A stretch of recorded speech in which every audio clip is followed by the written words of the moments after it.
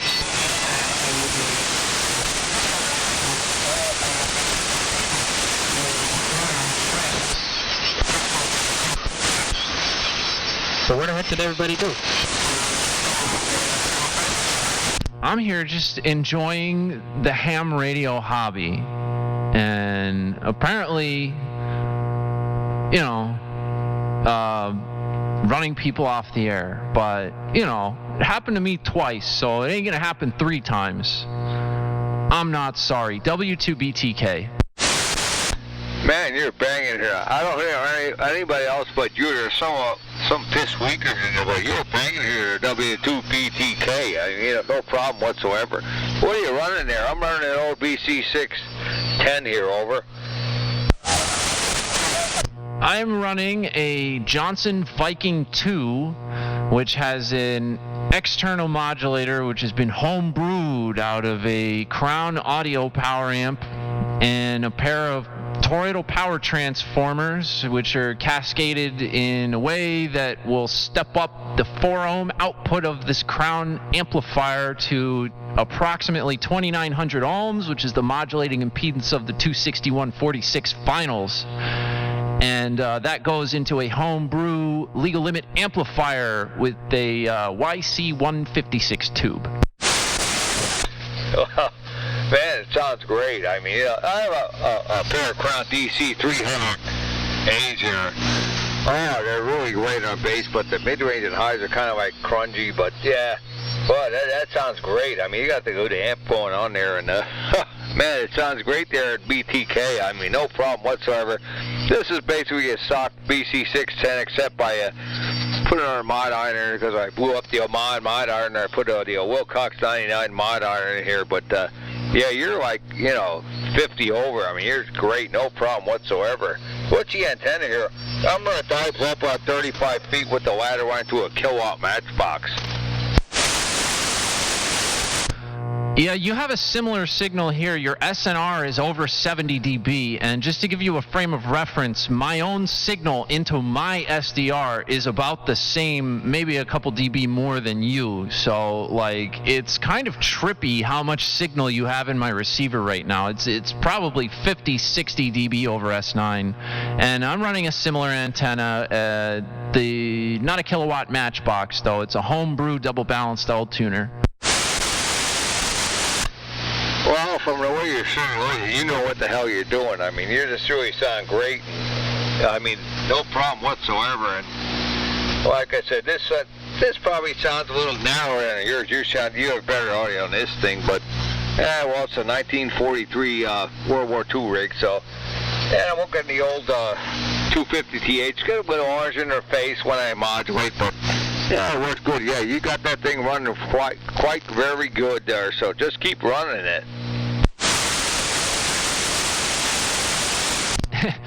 I will. Well, this transmitter is from the 50s. Yeah, very good. Yeah, it's working fine, and no problem whatsoever, and you sound good, and no problem, and man, the band conditions are good. I'm not hearing any static and everything.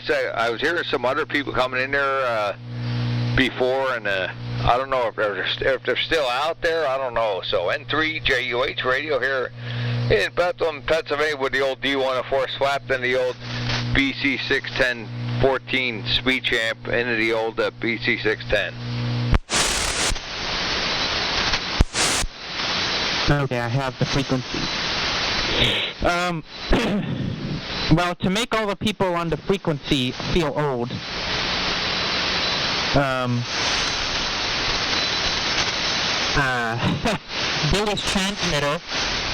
Billy's transmitter is older than my grandfather by about 2 years.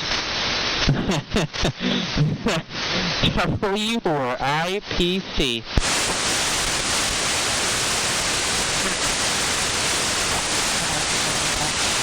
You're doing great, Connor. Everybody's signal is like too strong here tonight. This propagation is nutty. Well, like I said, Billy, you're sitting right Your last transmission you were 47 over S9. The meter on the flex only goes to 40.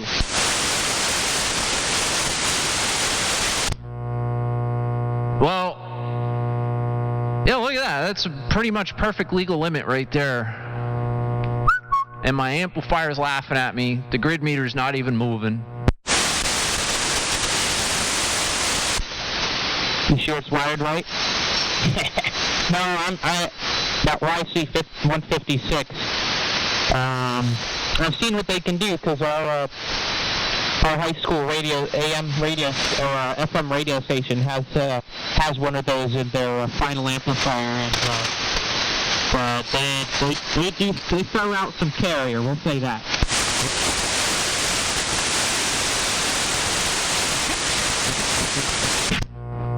It's time for me to pull the plug. I got an early day tomorrow. Nice talking to you. Connor, hang in there, get everything fixed. I'm sure you'll figure it out. Billy, have a good night, and everybody else. 7-3, W2BTK. Good night, one and all. Good night. 7-3 there.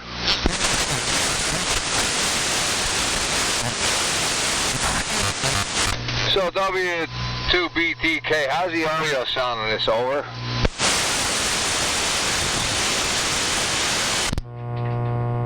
It sounds good. Communications sounds like you're on a vintage rig, like a good sounding vintage rig. I'm sure that's pretty much how everybody sounded in the 40s. You know, so it's really nice. It doesn't sound like you're on like a Flex or an E-rig or something, but it sounds like a real good sounding vintage transmitter.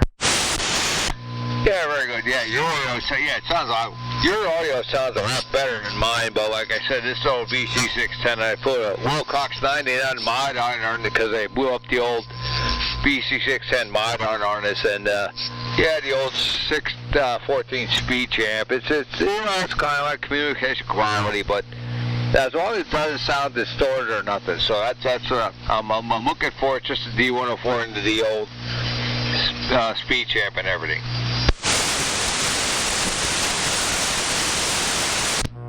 Yeah, man. And well, geez, my Viking 2 doesn't sound like this as I got it. You know, it'd probably sound worse than your rig. But like I said, I ditched the 807 modulator, and I'm using a modern low THD Crown solid state amplifier. I'm not really sure the class of operation. I think this is a Class D amp. But you know, that's the trick that I'm doing here to get this audio.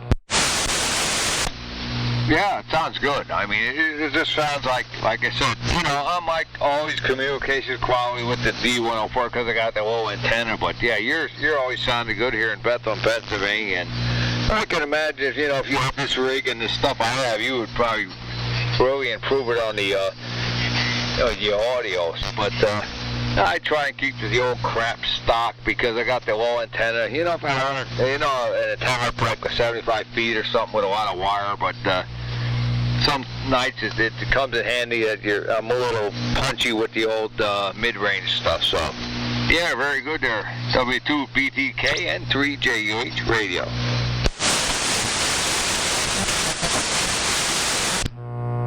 And W4IPC is out there. This is W2BTK.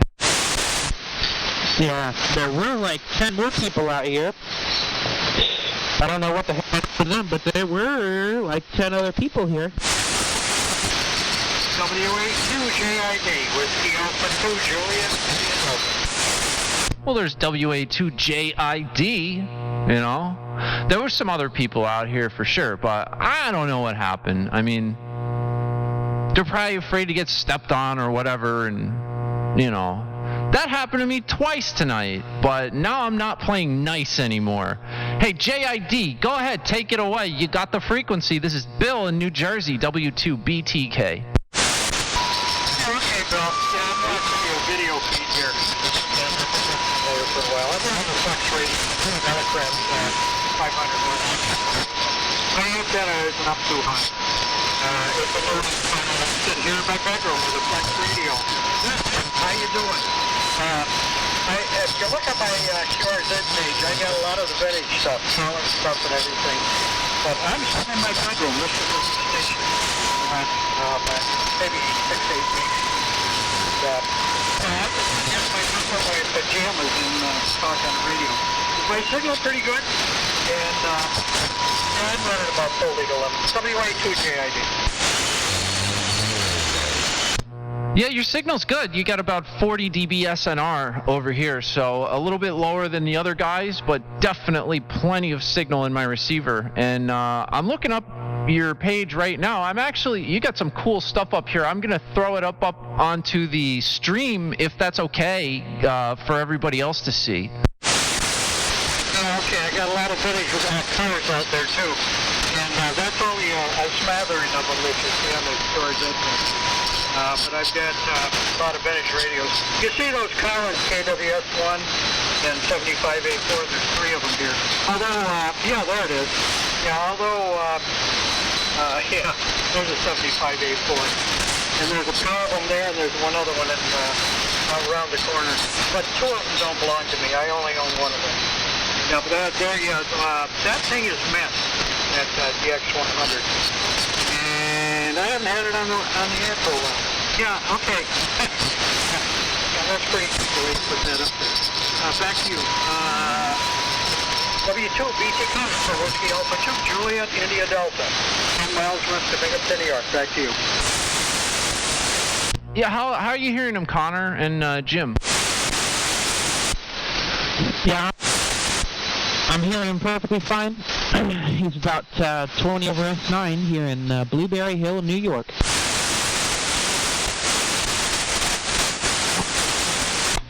There you go, N3JUH Radio. Well, there you go. Yeah, you're being heard by everybody pretty well. And yeah, that's a beautiful station. Beautiful rigs you got there. Very, very clean. Did you restore those or did you find them like that? Are you talking about the cars or the radio? There's a little bit of each. Some of the radios I haven't touched, and some of the cars I haven't touched. Yeah, I got many of each. WA2JID. Well, yeah, I guess I meant both. I was kind of talking about the Collins A4s and stuff, but yeah, the cars too. I mean, that's a nice collection.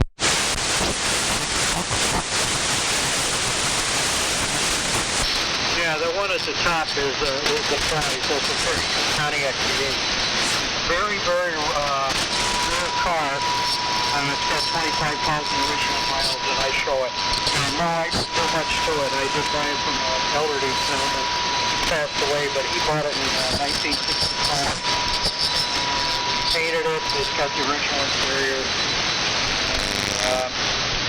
Well, let's see. I've had it about 20. Anyway, it's kind of a rare car. And I don't even show it around. The Bonneville convertible.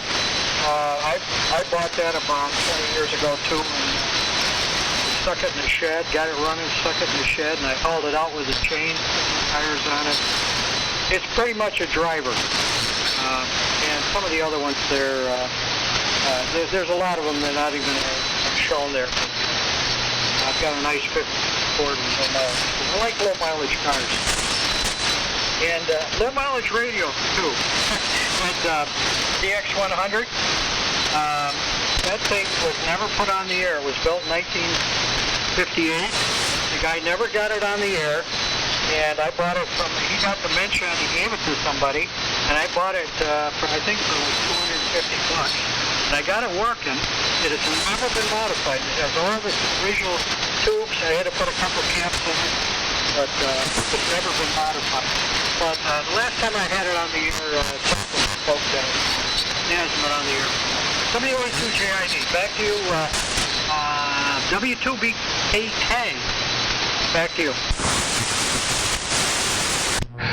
Did you see WB810? Because I'm building a push-pull 810 rig. I haven't finished it yet. I'm kind of dragging my feet on it, but it's in the works. But yeah, it's you got nice stuff, man. What can I say? I got a couple cars. I mean, I have 5 cars here, 3 of which are running right. No, I take that back. 4 of which are running. I got a 93 Mustang GT. I've got 2 Suburbans. One's an 87, one's a 91, and a Crown Vic Police Interceptor. And my little Subaru, that's my daily driver. But, you know, none of that stuff is really, like, classic or anywhere near as nice as your cars. But I'm a little bit into cars, too. I don't really enjoy working on them anymore. When I was younger, I did. I always had the hood popped. I had a Camaro Z28. And that thing was pretty sweet. It had a 305, and I had that in high school, and I was always working on it and doing stuff to it. I ended up giving it to my younger brother, and he loves the thing, and he's still working on it. But I'm kind of done working on cars. You know, I change my own oil and do all the fluid swaps and tire changes and this and that. But if it's something major, I just pay someone to do it for me. And I focus mainly on just working on radios. I'd say a lot of the crap that I'm running over here is homebrew, so I take a lot of pride in that. But other than that, yeah, you know, it's it's tough. And when I start working all the time, it's like, I just want to come home and turn something on and have it work, you know. W2BTK, let me send it around. Yeah, very good. W2BTK. Man, you're bringing here, your audio sounds great, and I can relate to that, you know. I retired, it's like, I don't want to even change my oil anymore, but I would change my oil when I was working, so I don't know what the hell's going on with that, but yeah, very good, W2BTK. Spin this number around, you're sounding great here. You're 40 over in Bethel, Pennsylvania. Here, man.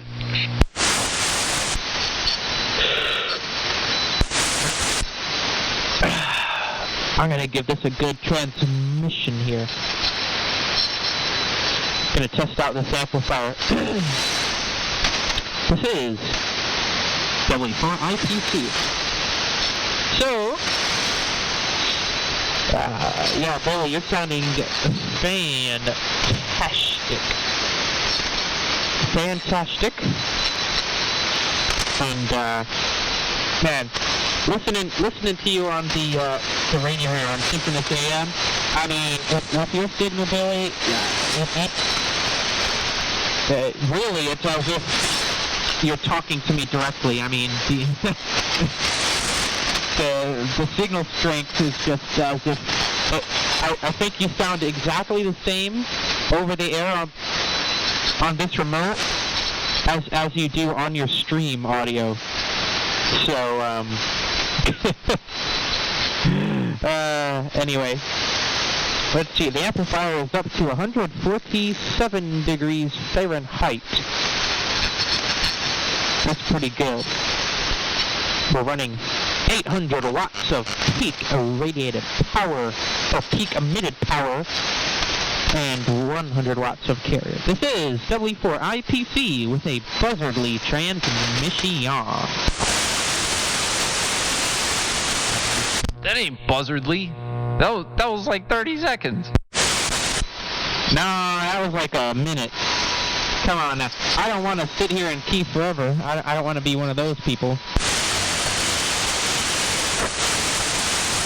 Oh, the trick is when you run out of stuff to say, you unkey. A lot of guys just stay keyed up and say nothing. Especially during those roundtable nets, man, because you wait an hour to talk and then it comes to you and you really don't have that much to say, but you just keep talking and talking. It's kind of why I like break-in. Oh, that's when you just key up and strap them.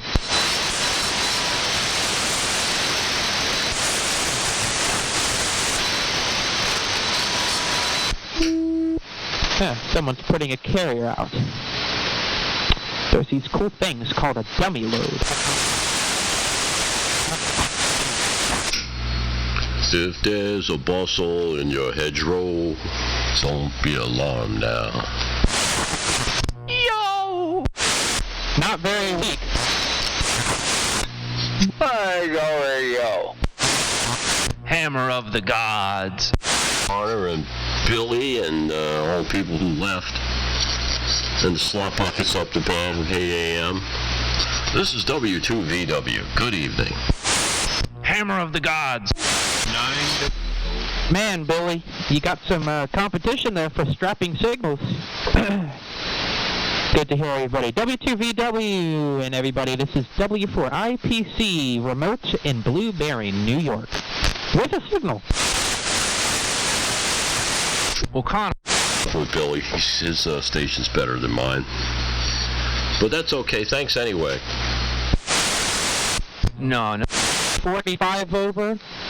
You're 45 over, and Billy is 50 over, so. Well, Connor. That's 5 dB, that's a lot. That's a lot better. The thing about it, Connor, is that even if I key on Dave, he still wins. That's the way I feel. Come in. There you go, radio. Oh, BTK, you're the channel master here. No one comes close to your signal here in Bethlehem, Pennsylvania. Here, man. And hello to W9WOO. Good evening to you. I just wanted to see if I can make it to the East Coast and say hello to my fellow AM family on the East Coast. W9WOO, we're in India. Oh, yeah, you got a 40 dB SNR over here on the East Coast. 20 over Guest 9 on the real East Coast. N3J, I'm going to roll down the band here. There's people on stereo 75, so I'm going to be rolling down there. 7-3. Alright, well, hey, I'm just over here listening. I'm just in and out. Probably strike the mic from time to time and say hello. This is 59 Whiskey Ocean. I'd see it, Jim. From Indy. W2VW here near Toms River, New Jersey, halfway down the coast of New Jersey, the Mafia state. Dave, I think we doubled with each other every single time we keyed up so far. And he wins. So we gotta fix that. The problem is, even if you key on me, I'm dead. Wow. Everybody's loud, though. Loud. And, I guess, everybody didn't like me having a big signal. They all moved down to 73. W4IPC.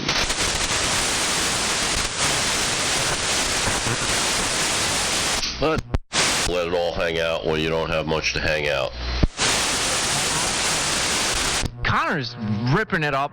Dave's ripping it up. JUH had this same signal as myself into my own SDR. Like, how? The propagation is crazy tonight. Yeah, the high angle stuff is very, very strong. What do I got in Beechwood? You're 60 over 9. Let's put it this way. You're as loud as Mikey is, not all the time, but maybe about 25% of the time you have the same signal, indicated signal strength that he does here, and he's 2,000 feet away. That's stupid. Well, a lot of people don't get it that on this band, your signal goes straight up in the air and it comes straight down. And even if you're 10 miles away from somebody, you're not 10 miles away. The surface wave on this band doesn't go 10 miles. People think it does, but they've never mobiled to somebody's house with a vertical mobile antenna and been in a dead zone, so they don't get it. It doesn't stop them from talking about it, though. The surface wave on this band is very short, especially if you have a good balanced dipole up at 60 feet or something, and it's not a piece of crap. Your surface wave is garbage after 1,000 feet. So, if you've got a very well-balanced horizontal antenna, somebody from far away, when the conditions are right, can kick somebody's butt who's running in your neighborhood. But most hams don't see that because their antenna installations are compromised. There you go. Yeah. Interesting how that works, isn't it? Like, you're running a phased array at 100 feet. This antenna is really better for BX, but, you know, it's an antenna. But, man, I just looked at your page there, Mr. Very Weak. That's a great shack there. Very nice. Very fine business shack. And, oh, Billy, you'll enjoy this. I now have a computer, which is actually technically a server, and a vertical monitor dedicated to your stream. Yeah, your stream is permanently on this computer and monitor over on the left side of my shack. As well as right next to that monitor, I have one that's dedicated to the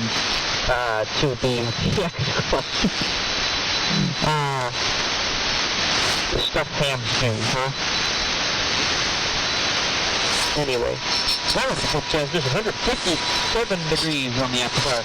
W4IT and a C.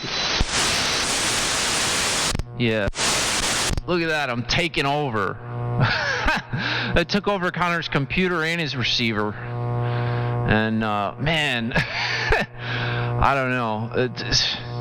Connor, I'm intimidated by that computer you're setting up, man. That's going to be like, what?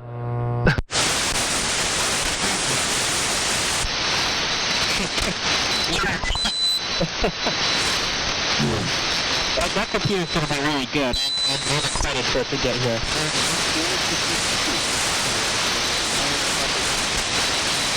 Well, Connor, your high antenna DXing contester type station there that you're going through is very useful for keeping distant jerks off of the frequency. So it's not all going to waste, but it lowers your signal locally by 20 or 30 dB. But who cares? Yeah, well, believe it, I'm only running 100 watt carrier, and I'm somehow able to drop people. But I'm running quite a bit of modulation. I'm running 100 watt carrier and almost, yeah, right there, that was 950 so, yeah. But, yeah, this station is nice. It's up in New York, up on the hill. It's pretty well. Better, well, I say pretty well. Better than mine station at least, but, yeah, Billy, you're taking over the airwaves and the internet waves. W4IPC. W2 very weak. W2BTK with 20 dB of attenuation in line with my receiver. You guys. Well, you know, Billy, I heard you complaining about guys quick keying and stuff, and I'm wondering if your TR turnaround time isn't compromised, or, you know, like people are saying, that if they're using SDRs, there's always a latency, except for Connor, because Connor's got a really high grade system that it's going to have very short latency. It's not like an SDR, you know, where you bang into somebody's receiver like FVF or some of the others, which has got some latency, or Billy's Twitch stream, which has tons of latency, and you'll never fix that. And it's okay, you don't have to. But the point is, I wonder if there's something there that makes it more difficult, you know, and it seems like people are being jerks when they're not. I mean, yeah, I know you got plenty of jerks, but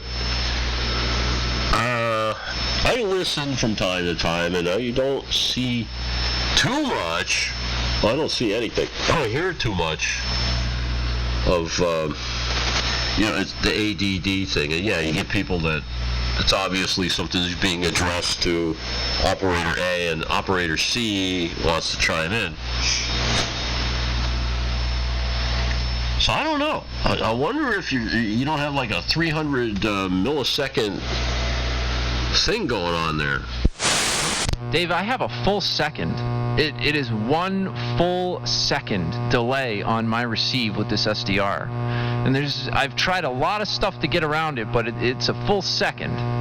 But the thing about it is, like, okay, sometimes I time it and, like, I try to key up just a second before somebody unkeys. And, like, I unkey after what I say somebody's already talking, you know? So,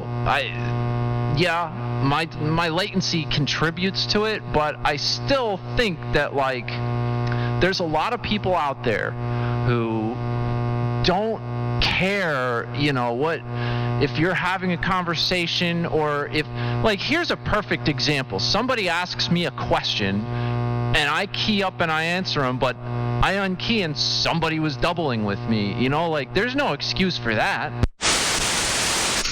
Yeah, I hear you. A second's not acceptable, though. You got to figure out a way around that crap, man. That's a problem. Yeah, there are some guys. There are definitely some guys, and people who run really high power all the time have lost their skills.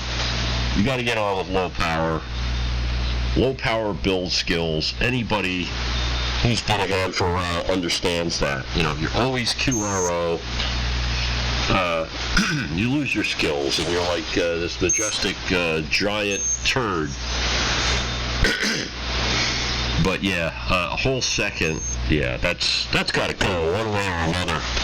Even if you have to fire up a buzzard receiver to do it. W2 very weak. I got to go over to my transmitter and 0 beat because I have no skill set. Well, I will say that I have a 440 sitting here. I could use that as a receiver, pipe the SDR into it for a pan adapter, which is probably what I should be doing.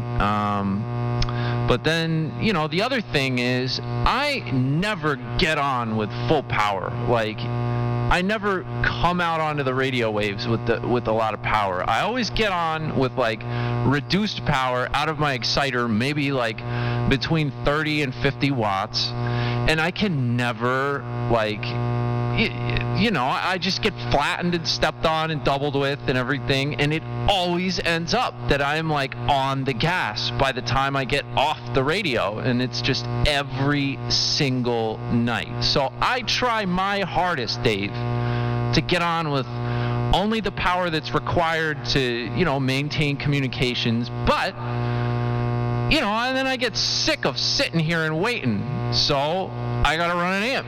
And then all of a sudden, whoa, people, like, take a second to make sure that they're not doubling with me, and it only happens when I run a signal like this. And just to say it one more time, I don't get on the air with a signal like this. I get on the air with minimum power required, but I always end up with this kind of signal. What does it tell you? W2BTK. Welcome to my world, Billy.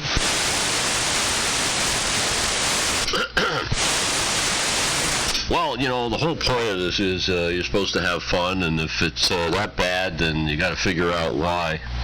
And we are on 75 meters, and there's a lot of people on this band that live and die by the QRO deal and all that stuff. It's a whole way of life, man. It really is. If these guys were on Gilligan's Island, you know, and they had the lemons for a battery that the professor put together, they would never get any help. They wouldn't get on the air either. But anyway, who am I to talk? Because I got a Johnson 500, man. That's legal limit these days. Even if it does drip. Hey, Connor, if you need help with that amp, if you want to work on it yourself and you want to ask 10,000 questions, you don't want somebody to call you a dumb kid, just, I'm going to QRZ. I'd be happy to help you out. I'm very patient. But, if you don't feel like you're comfortable with it, that's a whole nother thing. And Lou K1QJ is, W1Q, I forget his crap. But I know him. He's a good friend of a friend of mine, and he's okay too. It's just a shipping thing. So something to ponder. Now, someone offering an actual assistance. I'm gonna have to pick you up on that. I am. Well, thank you. I think I covered with you there too. No, he didn't. I forget what I even said. Probably wasn't important. But yeah, I'm definitely gonna take you up on that offer. Because I'm kind of clueless when it comes to I can figure out transistors and all that stuff, but I'm not much of a tube and 3,000 volt guy. So we will catch you on the email. W4IPC, Blueberry, New York. Hello, Dave. Hello there. Yeah, don't hesitate to do that. It takes a little turnaround time, but that's the way to go. And don't do anything hasty. Take your time, because I know you're up and coming and you want to learn this stuff. Who was that? Who is that? N1LF? Really? You were in a selective thing that's very destructive to your audio, and you sounded like some guy with a rice box getting on here for the first time, trying it out, and saying, "How's my audio?" Really? All right. So, yes, Connor would excuse it. We're on work day today too. Yes. As Dave says, W1QJ, Lou from King's Conversion is very good. I'm on the phone with Lou at least once or twice a week there. So, if you want, I can try to hook him up with you, whatever. A lot of guys that do send the amplifier to him usually pulls the transformer out, so it lessens in the weight. Hey, Al. Hey, Dave. Try to remember this tomorrow when you talk to Lou.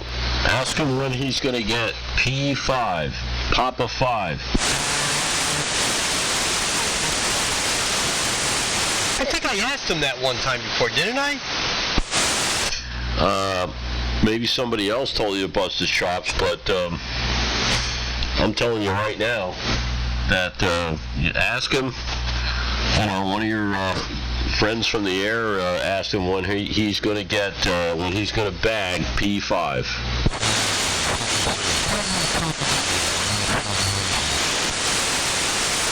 I think I asked him that when I picked up one of my amplifiers from him. I don't know if I was with the 1500 or when I picked up the Kenwood, the 922, whatever. So, all right, I'll run that past him. I think I did ask him one time, Dave, and I think he told me something, or he laughed about it, something there. But then again, I'm an old coot now. Yeah, did he and try to punch you in the mouth? No, Lou knows better. I duck quick and punch back quicker. All right, well, you've got experience in ducking, obviously, so you're not the average person. Yeah, so can you do that, P5? A lot of fun there. And Clark met him there. Well, the last time we were able to go to Hamfest, I think it was the Nutmeg in Meriden. We picked up Lou and hung out the Hamfest there. And actually, I think no, that's when I dropped my Henry 3K off to him, and then Lou came up with us to the Hamfest there, and then we spent lunch here. So yeah, Lou's a great guy. He's not too far from me.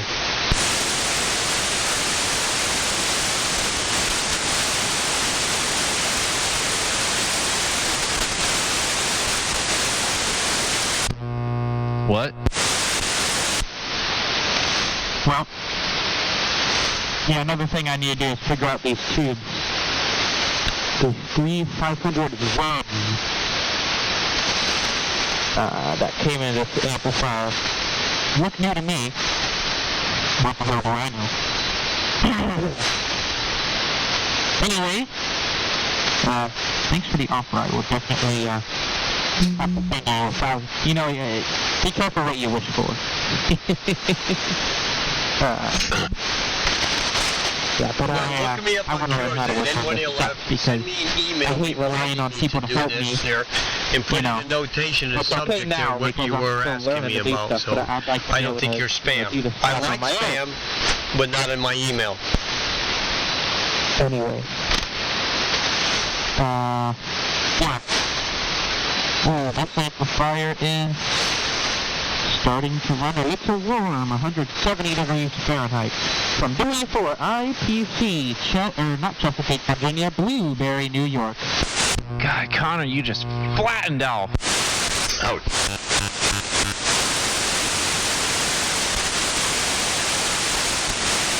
So, Billy. Yes. Considering the antisocial people up higher in frequency. Yes. I would just like to say that one of those guys has been wrestling with Don K4KYV for probably 40 years and has thrown every kind of BS at him that you could, being a little slop bucket, and it hasn't worked. So now the guy is old and feeble, and he just preaches against AM all the time. And he's got a vanity call. No, not that. Anyway, put yourself in that guy's shoes. And then there's another guy. He's not a half bad guy. He gets on there. He's got a larger than legal signal. And he turns it up a little extra high just to be painful. And that doesn't work. And the AM guys still don't go away. I've actually talked to that guy on 10 meters. I won't name his call sign, but he's very regular on about 7 kilohertz up from here using that other mode. And he's an okay guy, but he's kind of misguided because he gets a daily dose of BS from his guru who's circling the drain. So, a wise man once told me, just be patient and let nature take its course. And that sounds really bad, but you know what? The older I get, the more sense that makes. They can't help themselves.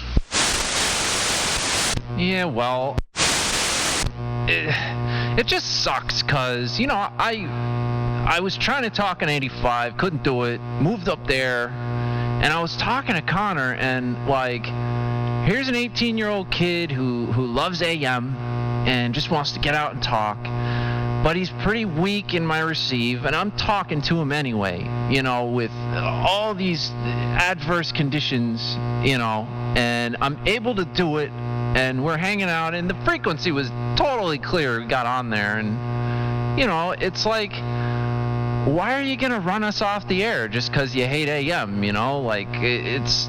do you want the hobby to die along with you? It's like, I don't know, it's just stupid. And yeah, nature will take its course and whatever, but that's sad. I mean, I don't like that. But I mean, it's a fact of life.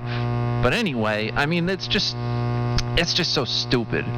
Anyway, I gotta meet up with this guy Jerry who found me on YouTube, and he's gonna hook me up with that Roden Schwartz vector signal generator.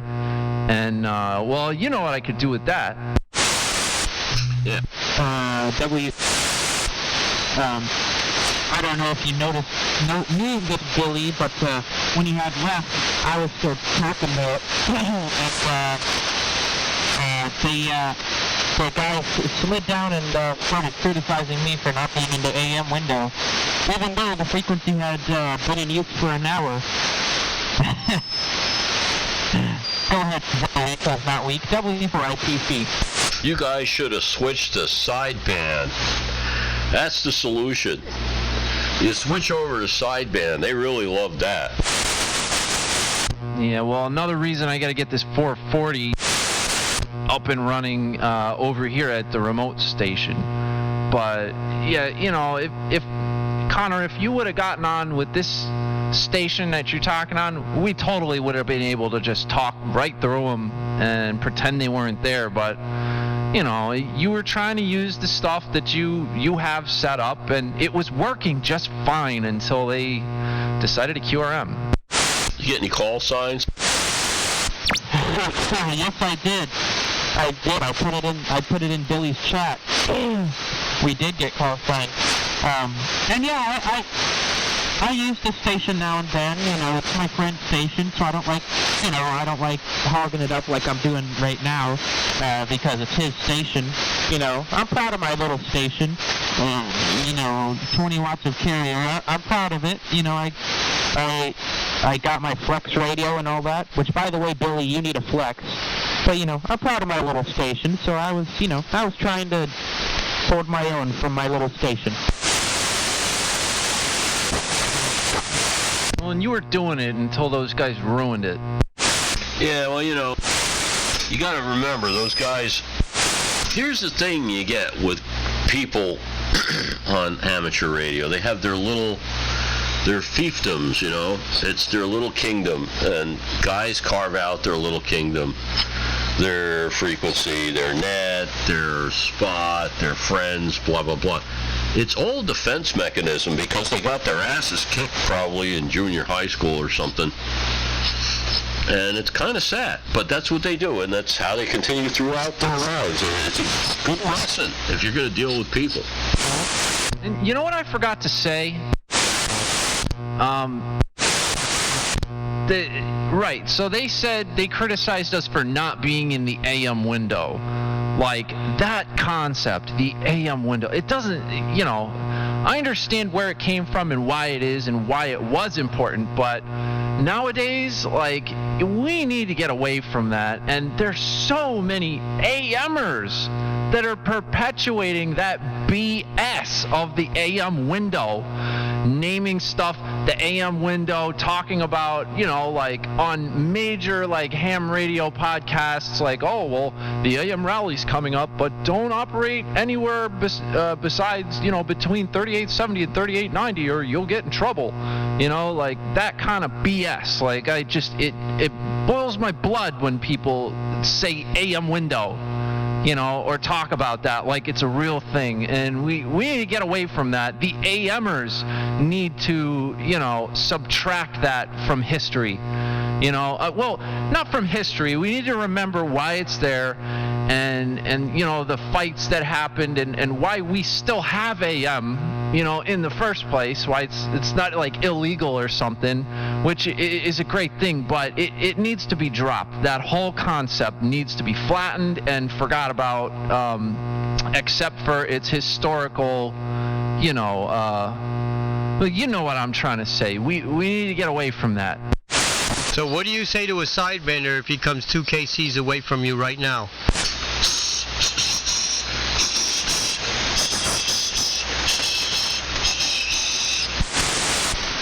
I had to say he has no skill.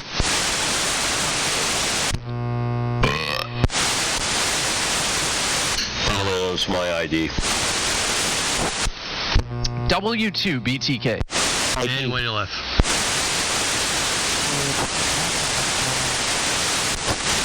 Well, anyway, those guys have their little spot, and the AM window is only useful to the point where it makes a convenient spot for AM people to meet other AM people. As far as AM being excluded from the rest of this band, no, it ain't right. There's a lot of groups that meet on here, and some of them are sort of okay. Some of them are just jackasses. Some of them are complete idiots that make up a stupid name and they want to reserve frequencies and all that crap. And it's you know what? Amateur radio, it's amateur radio. There's a lot of people out there who have mental problems, so you just got to go on and deal with it, you know. And the wise man told me, just turn up the wick and keep going, and that's it. Don't give them any notice. Well, you guys, I would have flipped over to SSB and be like, yeah, how about that, jackass? But you're not ready to do that. SSB, yeah. Scientific setback. That's what the old-timers call it when I got on the air. I call it sounds so bad. Right. We fixed that. I mean, it doesn't sound anywhere near as bad as it used to. It used to be like, Okay, I got a lot of compression going on here, and you're 5 or 9, and right now, and now it's like,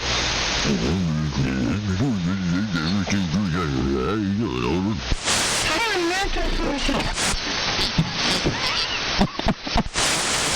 Cracking up. Oh, you have me laughing. Oh, man. That was some good comedy right there.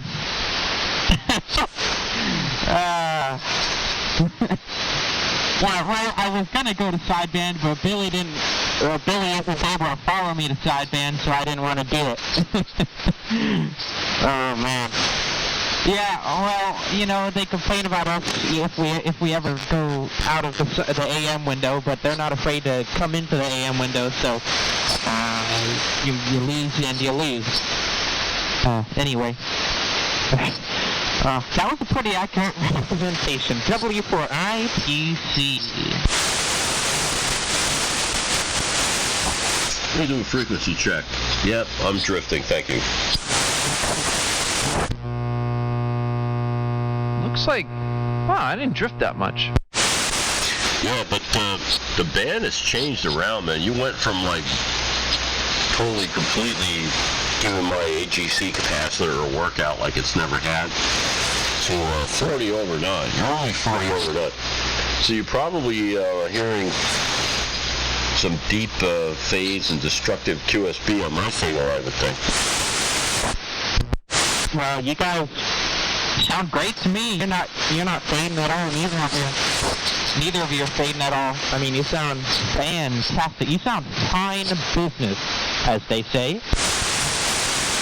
Well, yeah, I've got fades on you and Connor, but that's okay. I mean, you're still banging in here, and if I wanted to, I could go back up to 60, but I'm not going to do that. But I could.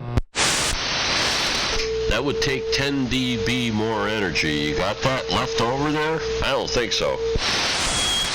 No, but I can pretend. Yeah, well, I'm using my tapped out old 1950s thing, man. I just love this transmitter. It just keeps going. It's so stupid.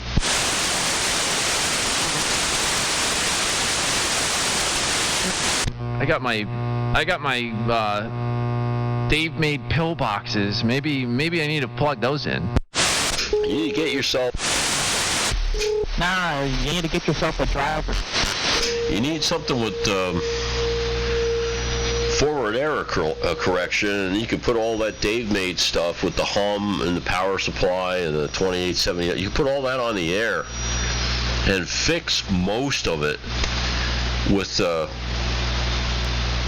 pure signal, which is forward error correction. It's ridiculous what you can do. They did that with the TV transmitters, Billy. So they used to have, back in the day, transmitters that were designed in the 80s and 90s. They had, 6 to 8 microfarads of filter capacitor in the 40,000 volt supply, right? And they had crowbars. They had Thyratron crowbars. So it's Thyratron crowbar. The body of the thing looked just like your final tube. It's about that fat. And the heater runs for like 12 or 13 or 14 minutes before it's ready. And it slows the whole entire transmitter down from warming up because it's the slowest thing. The crowbar's job is if there's a flash of light anywhere inside the RF system or next to the tube, the crowbar takes the high voltage, energy that's stored at 40,000 volts at 8 microfarads and shorts it to ground. Bam! And it's like a bolt of lightning. And it's really nasty and mean. It sounds really cool, though. And if you want to scare people who wear suits, you do a crowbar test. Anyway, the point is, when they came out with Dig-It-All television with forward error correction, what they did, and it was pretty smart with the tube transmitters, they're still running up at 38 kilovolts, is they chopped the filter capacitance way down on the B plus on the power supply. Power supply had ripple in it, but it didn't have destructive energy storage. So they figured it out, a fine line between enough energy storage to launch your transmitter into orbit or just make it jump off the ground a couple inches. So the downside to that is you get ripple, and it modulates your RF. Well, guess what? Forward error correction to the rescue. Took care of all that crap. It was total crap. As bad as the crap that you get from a CB amp, and maybe even worse. So you can fix it in software. But you need enough hardware to run the software. And then you need enough people to know how to run the hardware and the software and install the hardware and the software. And then whenever you have software, you have some jackass that thinks you can fix anything with software. You can't fix anything with software. So I keep hearing about these new radios are doing pure signal. What the heck is that? It sounds kind of interesting, but I can't really wrap my head around what the heck it is. It's forward error correction. You've heard the term linear amplifier, right? Yes, I passed my test. So if you were to plot the slope of the input signal and the slope of the output signal from that device, you want it to be a straight line. And typical RF amplificator devices have problems, and you have to keep them in parameters where that is a straight line, hence the name linear. Otherwise it's not linear. So forward error correction can fix the problems that you have with your amplifier. Back in the day, you used to use inverse feedback, where you took a tiny amount of the output of the amplifier, you flipped it backwards 180 degrees out of phase in an analog system, and applied it to the input of your amplifier. And what that would do is two things. One thing is it would reduce the gain of the amplifier, and it would reduce the amount of distortion and make it closer to the desired slope, or the desired line, where it looked like a straight line. It looked just like a line of the input. So you had linear amplification with inverse feedback, and in the analog world that ruled, and it was well known from 1920s on up, and well documented in mathematics and everything else. But the modern way to do it is with software, where you have a demodulator and it looks at the output signal and it says, this doesn't look like the input signal, so let's apply this, and this, and let's try this, let's flip the phase a little bit here. And the smarter systems, you have correction, forward error correction, the algorithms that are developed as it reads the signal. And it can take whatever the hell is wrong with your non-linear amplifier and fix it. Okay. Yeah, no one ever explained that to me. Okay, that makes a whole lot more sense. Well, that's like a pretty neat stuff now. Now that I know how to W2BTK. Pretty neat. I know some of these new SDRs do that, well, the more you know. W2BTK. You do it with your flex, I think, Connor. Crap, Billy. I can somewhat take a flex. Here, I'll text you a picture. I figured out how to put my cosine on the waterfall the other day, and transmit my cosine over the waterfall. But I don't even know. Heck, there's some buttons in this radio, I don't even know what the heck they do. DEXP, I have no clue what the heck that is. I'm working on that, Connor. Like I was talking about before, that guy Jerry's gonna hook me up with that signal generator, vector signal generator, and what is it, Vector I forget exactly what it's called, but that's why he's giving it to me, because I was talking to Daniel FKR about it, and he heard, the conversation, and was like, hey, if you want to do that, I got this thing kicking around, I'll give it to you. And it's the output is only like 16 dBm, so I'll have to kick it up a little bit, but it's not a problem. Bad news for your Dave mate. What about a Dave mate? Good news for your Dave mate. Make it into an amplifier there for a signal generator. Ain't nothing wrong with Dave mate.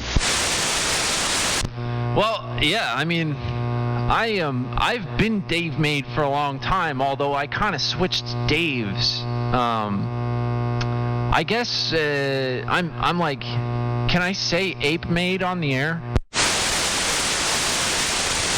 How about slightly older, better looking Dave mate? All right, I'll go with that. Billy, move that.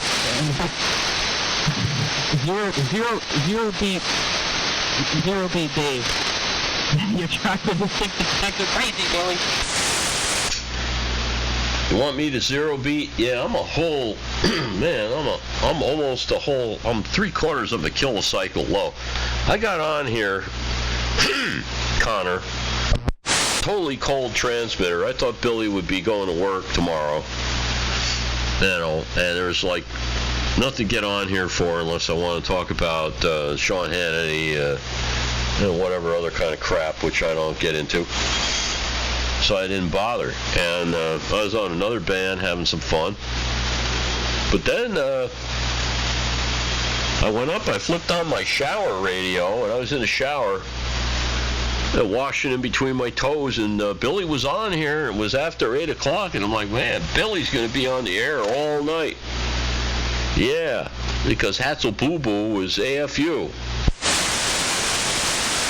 Yeah, Hatzel W2BTK is, dude, they're trying to ramp up, and I know they're getting as nervous as I am, because they're not pushing this end date back, and the start date is, Bueller, so, I don't know. Maybe they'll call me tomorrow and be like, hey, we need you to come in, but as far as I know I'm not working tomorrow, but that's all I know. Yeah, man. Well, sooner or later it's going to normalize. You can count on the fact that the best weather, when you want to enjoy your life, you'll be at work. And you're going to come home and it's going to be 10 p.m. And your lawn's going to be 3 feet tall. Over.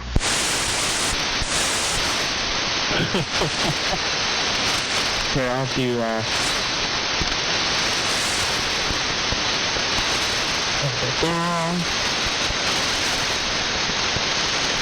no proper. I'm in between you two. Yeah, I just posted you that picture. I think you'll enjoy those. Me putting the car sign on the waterfall. That's one of the things I figured out how to do with the Flex. There's a whole bunch of crap you can do with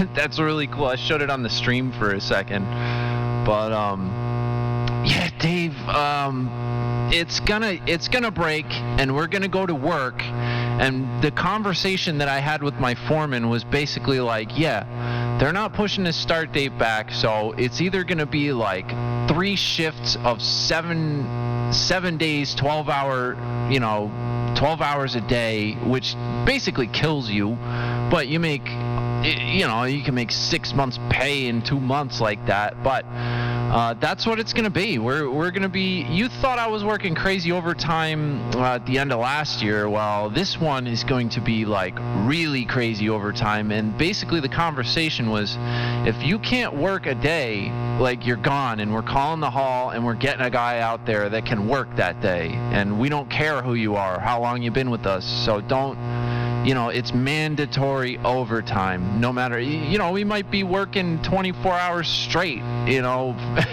who knows, but that's what it's going to turn into. any week now, and I'm guaranteeing you that I am just going to disappear for a little while because of that. And it's coming, but it's not here yet. W2BTK. Yeah, well, make sure you take care of yourself and eat right and get some sleep and all that crap, and maybe you got somebody that can help out at the hacienda and mow the lawn and take Boo-Boo for a walk or whatever. You need that. And, you gotta earn the bucks and do your thing, and that's a fine line that the employers have going on, like, oh yeah, we'll get somebody else from the hall. Yeah, you might get somebody else from the hall, but there's a 92% chance the person you get out of the hall doesn't have a freaking clue, and you know it and I know it, so let's just stop pretending. So you gotta smile at them. You have to develop a smile. When somebody says something like that to you, that is so far out from being real, you have to have a look that you give them, like, yeah, okay, you have to look really happy when you're doing that. It's like, oh yeah, that's great. You're going to get somebody else to replace me. That's going to work like I do, and knows their way around, and is going to show up on time. Yeah, oh yeah, sure, you can get that.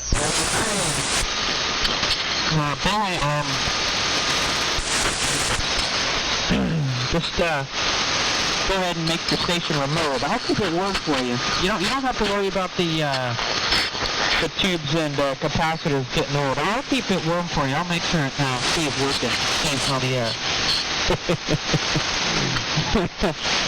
Anyway, gentlemen, it is time to go to bed.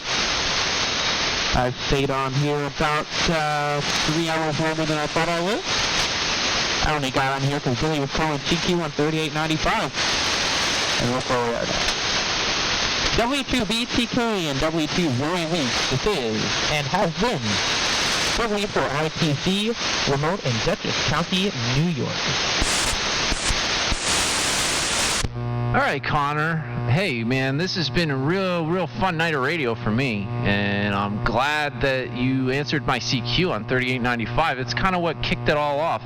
I was getting ready to shut all my crap off and do something else, but because of you, I'm still out here having fun on radio, so thank you.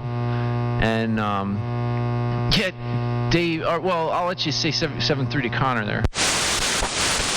Yeah, good night, Connor. Again, if you want to try to tackle that yourself and you have time and patience and you will be careful, then please do not hesitate. Do group email. Send it to Billy, myself, and anybody else that I can argue with, because I love to argue.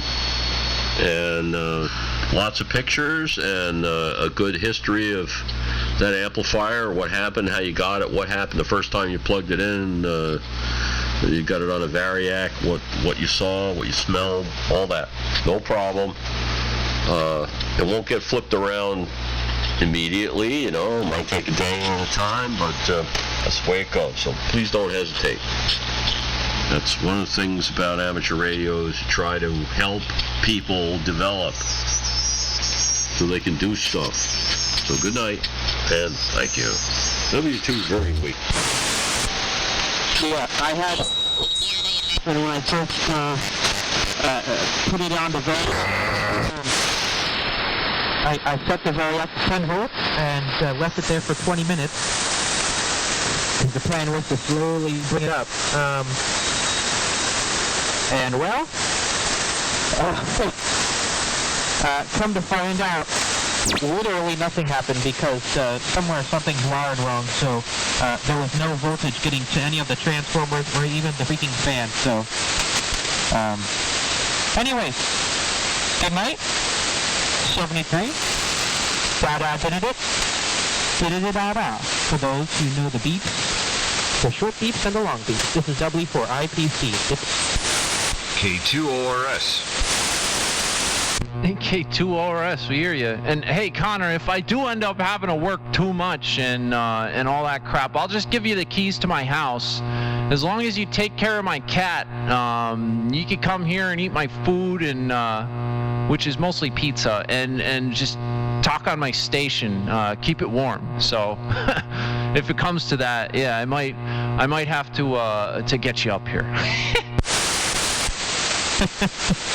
I'm telling you, Bill, you need a bit of flex so you can remote the station. Okay, good night. This is really my... Yeah. Gentlemen, I shall not see you again. Go ahead, RS. Yeah, hi.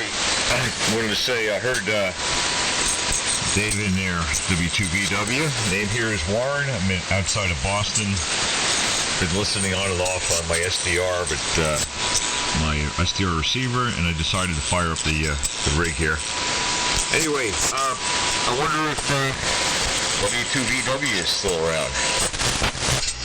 Yeah, I'm here, Warren. Good to hear you. Yeah, you were listening to this and you decided to fire up anyway, huh? Well, you know, actually, I came to crack the windows open get a little fresh air in here, and got a couple of cool nights. I want to take advantage of that, you know. Keep the air conditioning bill down. Yeah, you're pounding in, good signal, and I think it's Bill, I think, BTK, doing quite well also. I was watching him on his, what was it, Twitch, I don't know, some kind of a video messaging platform. So that was pretty cool. Anyway, yeah, I'm fading fast, been up early, long day, all that sort of thing. Good to hear you there. Let's see. Let me get down to BTK, see if he's hearing me. W2BTK, this is Warren, near Boston, K2ORS. Yeah, Warren, you got a commanding signal in here. Your SNR at my receiver is 54, 55 dB, so I'm sitting comfortably back in my chair. Okay, yeah, you're quite loud here. I didn't look at the meter. I've got it's a SDR, it's a Anon right here, and an amplifier, but I'm not running much power, just a little over 100 watts, so anyway, great signal, and it was fun watching the Twitch channel there.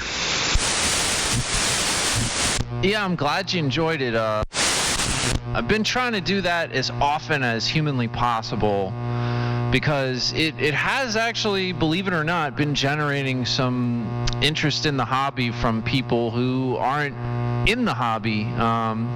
There's been, I think there were 3 technicians that started watching the feed, and then they all got their general at some point, you know, like during the time when I was streaming, and came back and was like, hey, I got my general, like I'm gonna get on HF. And there was even one guy who was looking to test, and he couldn't find any tests, and I kind of helped him out finding a remote test, and he was gonna go test for the tech.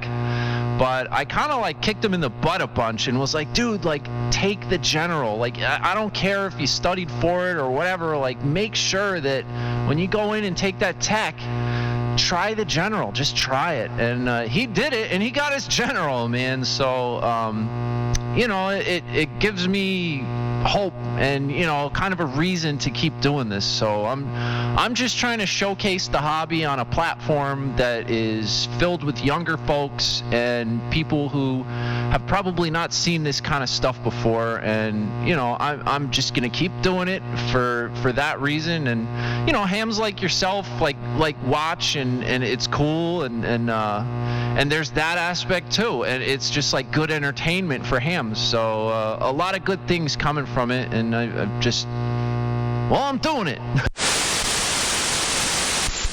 I think that's cool. Yeah, very good. Well, I would have to clean up the shack here before I streamed it online. Oh, and a pile of junk everywhere. Alrighty. Well, good to meet you there, Bill. And Dave, commanding signal there from South Jersey. Doesn't look like we'll get to do any Hamfest this year. I know they canceled the, what do they cancel? They canceled Dayton, they canceled the Spring Gear Field. They pushed the, what used to be Boxborough, the New England Convention, from July to November, but with a little caveat that they may still have to cancel it in November. And they're canceling some of the state fairs and things like that around even into October now. So I'm suspicious that there won't even be an October Deerfield. So, and Sussex is gone also. So I won't be running into you at a Hamfest there, Dave. W2VW K2ORS. Yeah, K2O Old Rotten Sot from W2VW in the group. That's great, Warren. Good to hear you on here, man. Yeah, Billy, Warren goes back long enough. He's seen my station from the 80s. He has been there, I believe, along with No Show VMO. That was a long time ago, far, far away. Anyway, Warren's a pretty neat guy, and he knows stuff about electronics. You remember that when you talk to him. Anyway, W5KUB balloon run. I was looking at that thing going 168 miles an hour somewhere in the Far East, past Japan, blowing back towards wherever, in the middle of no place in the Pacific, I guess. And I thought about you with all that stuff you had. We were talking about on 160 like a year and a half ago. I was like, yeah, Warren's into that. He could tell me stuff about that. Anyway, I'm not long for this QSO here. I'm gonna time the repeater out in a little bit. So I would turn it to somebody, but it's against my better judgment. W2 very weak. Yeah, let me pick it up. Yeah, I'm still messing with the balloon stuff. I've got several of those HF packet type things. It's amazing how small you can make those things. A dozen grams or so, and track it all over the world. Anyway, yeah, I'm kind of like not coherent because I'm just too tired. So I just wanted to say hi before I shut all this junk down for the night. So great talking to you, Dave and Bill. Nice to. I think it's our first Q, so I'm pretty sure I've heard you on. But I'm one of these guys that does a lot more listening than talking. But congrats on the Twitch platform. I think it's a great angle. And it could help more guys catch on there. 73 is for now. I'm going to listen out for a minute, and then I got to make a couple quick phone calls before I hit the rack. W2BTK, W2VW, K2ORS. All right, Warren. Yeah, cool catching you out here. Well, thanks for stopping by on the Twitch feed there. Very cool stuff. Geez, what was I gonna say? I had a major brain fart, but that probably means I'm not long for this QSO either. I've been at it for a couple hours here. It's Sunday night. I just got a little peckish, so I ate some dinner, but I've been drinking a little bit of wine, so I want to nibble on something. I just went over to the fridge, and I got food in front of me, so my mind went blank. But I want to say that we've had a QSO before, but I can't really pinpoint it. But anyway, it's nice to hear you, W2BTK. 7-3. Yep. I'm gonna do the same thing. So, all right, Warren. Always nice hearing you on. And take care. Hope you're staying safe. And hope your life returns to normal. Because I know it's not. Nobody's life is normal right now. Things are pretty messed up. Anyway, good night. And Billy, thanks for the QSO. I'm going to run out of here and talk to you tomorrow somewhere, possibly on another wavelength. Who knows what's going to happen? Man, I had a lot of fun on 10-meter FTA today. I can't believe that E-skip works that well.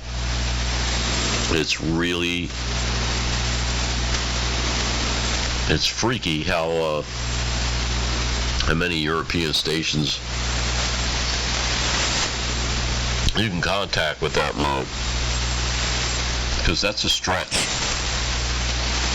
for ESCIP. You know, I always think of trans-equatorial. And the thing we were talking about with Ron is the W2BTK balloon that these guys, they send up these little tiny balloons. They're micro electronics, and they have APRS beacons, and you can track it. And this thing, you know, it's going like all the way around the world, and it's up at 45,000 feet, and it's blowing at 170 miles an hour. It's ridiculous. And people track it, and I think it's on 20 meters. Anyway, you can look that up. See you later. Good night. I'm going to listen out. W2 very weak here on Beechwood Mountain. Good night from N1LF, lower part of Fairfield County, Connecticut. Good night.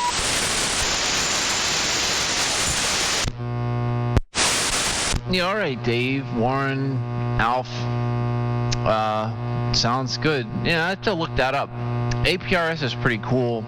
I think I can do that from my car with the radio that I have in there, but I never got it set up. I know Dennis was doing that for a while. He's the one who kind of like, I didn't even know what APRS was, and you know, we were driving down to the Key Down, and he was like, "Here, check this out." And I was like, "Whoa!" So, yeah, fun fact. Anyway, I'm gonna get off the air as well. I've got a YouTube video that I want to upload that is like all about my antenna system. It's only 6 minutes long. It's probably a good one, but it'll show you everything that's going on over here at W2BTK.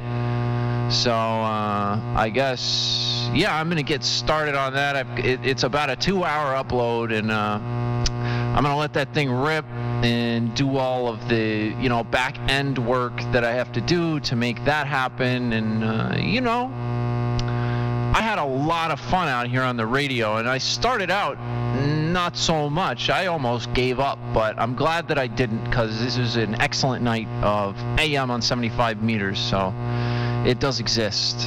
Anyway, with that, catch you all later. W2BTK.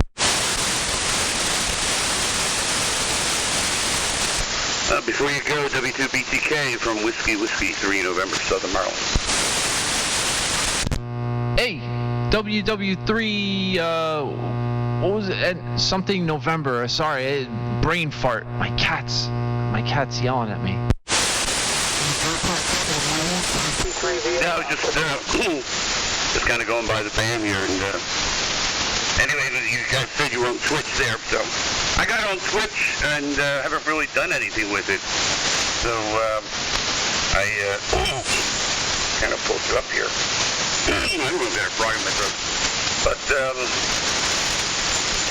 so can you tell me how popular is Twitch? I guess my kids are out of the house so I don't have any have no background over.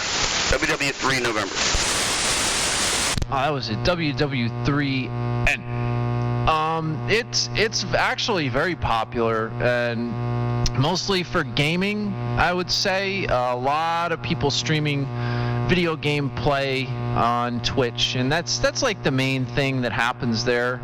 But there's also like the music category, and ever since this coronavirus stuff started happening and all the clubs shut down, there's tons of DJs on there, content like that, and I think a lot of people, it gained a lot of non-game stuff during all of this, and that's kind of why I found it. But it's very popular, especially with younger folks. And I didn't see a lot of ham radio going on there. There was a couple of them, but it was really, kind of not stuff people would want to watch. So I tried to make my stream good, I guess, or Twitch friendly. But if you want to look at it, I've got it up now, and I'm about to shut it down in a few minutes. But it's on my QRZ page, or you can just type the URL twitch.tv/amateur radio, except I misspelled amateur, because I'm a true amateur. It's spelled like AMATUER radio. But yeah, you can pull it up there, or like follow the page or whatever. You'll get a notification when I go live if you want to watch. But like I said, I'm about to shut it down in a few minutes. But I would say Twitch is pretty popular, man. There's a lot of people on there, and the one thing about it is it's not easy to like be discovered on Twitch. I would say, like, you kind of have to like hear about it, or I have to tell you like go to my feed, and that's kind of the only way people find it. But it's there, and I put it up here and there. I have a YouTube page where it makes it a little easier to find, but I don't know. It's a fun thing. Like, I really enjoy doing it, and like I said, there's just not a lot of ham radio stuff on there, so I'm putting some ham radio stuff on there, you know. I don't know what to say, but definitely check it out. It's worthwhile. I mean, think of it this way. It's like you're kind of here in the shack with me, like operating. You can see me, like, hello, and the equipment behind me talking on the mic. You can come in and chat in my chat. I'll respond to you. So, like, you know, it's cool for that. It's very, very interactive, and that's the draw, I think, anyway.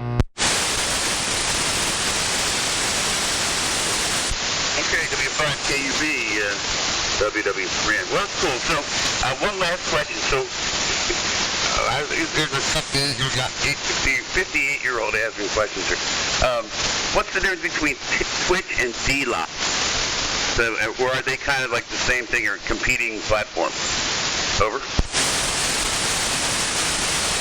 You know, I'm not even sure what that is. I suppose it's another live streaming service. I mean, that's what Twitch is. It's just live streaming. Yeah, okay. Well, D-Live, it seems to be the same thing. So, well, that's cool. All right. Well, I've got you up. I just kind of put in your call, and it kind of found you. I think that you've got a. You're up on the. Looks like you got like maybe a Flex radio or something, and your picture's up on the right-hand side. So that's cool. So I won't hold you, but now that I know you're here, I'll have to come back and bother you. W5KUB, WW3N.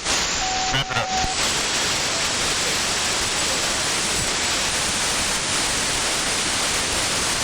All right. Well, yeah. Hey, thanks for watching. Yeah, you probably see me. You should be able to. There's about a 10 or 15 or whatever second delay, but you should see yourself on my pan adapter and be able to hear yourself too, because anyone who I'm talking to on the radio is, you know, on the feed, and then you hear my transmitted audio and this and that. But yeah, cool. Thanks for stopping by, and if you want to find it easily or know, like, when I'm actually broadcasting on Twitch, there's like a follow button up at the top. You can decide whether you want to hit that or not, but if you plan on watching, I would recommend it, because you'll actually know when the feed is live that way. So anyway, 7-3, and we'll catch you soon. This is W2BTK on Montana Mountain.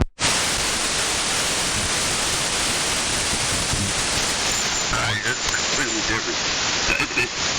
All right, so give me your Twitch address again. I guess I'm looking at somebody else in here.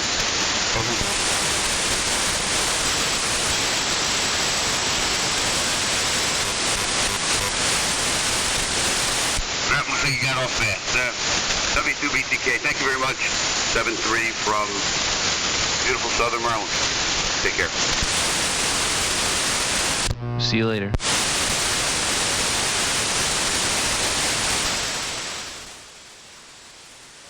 All right, guys. Thank you all for stopping by. Oh, look at that. A couple people popping in here. I'm about to shut down the stream, but we're going to be doing this as long as I don't have to work, like, every day. So, like I was saying on the air a minute ago, what do we got here? No general yet, only a pandemic pushed my exam date. Found you on 80 meters. Oh, cool, man. Well, I think that you're able to do remote testing. I know a couple people that have stopped in here have done that. There's like an Alaska VE or something like that. You should look into it, because you can do remote testing during this if like your VE is shut down. So you might not have to wait. And definitely try to get your general, because hey, you could come out here and talk to us, man. That would be really cool, John. And anyway, hey Pickle, man, I'll see you later. N3MF, nice of you to stop by. If you guys, if you want to hit the follow button, like I said, you'll get a notification. You'll know when the feed goes live, so you can come watch. Otherwise, it's like, I don't know, you gotta come. It's kind of a crapshoot whether I'm on or not. But if you do follow, then you'll know when I go live. That would be the advantage. And you, like I said, you decide whether you want to do that or not. Anyway, 7-3 guys. Oh, Case, you won LQE. All right, man. Very cool. So I'm gonna shut down the stream at this point. I've been streaming for a while, and like I said, I want to work on this YouTube video about my antenna system, which I'm gonna try to put up tonight. So I'm gonna be doing that, finishing my wine, eating my cheese, and we'll catch up with you guys tomorrow. I should be firing up the stream around like 4 or 5 o'clock p.m. when everybody's off, done doing what they're doing for the day. I try to wait until, late afternoon, early evening, and yeah, we'll do that, and hopefully I see you guys then. So 7-3 everybody, peace out, from your friend Bill in New Jersey, W2BTK, and see you next time.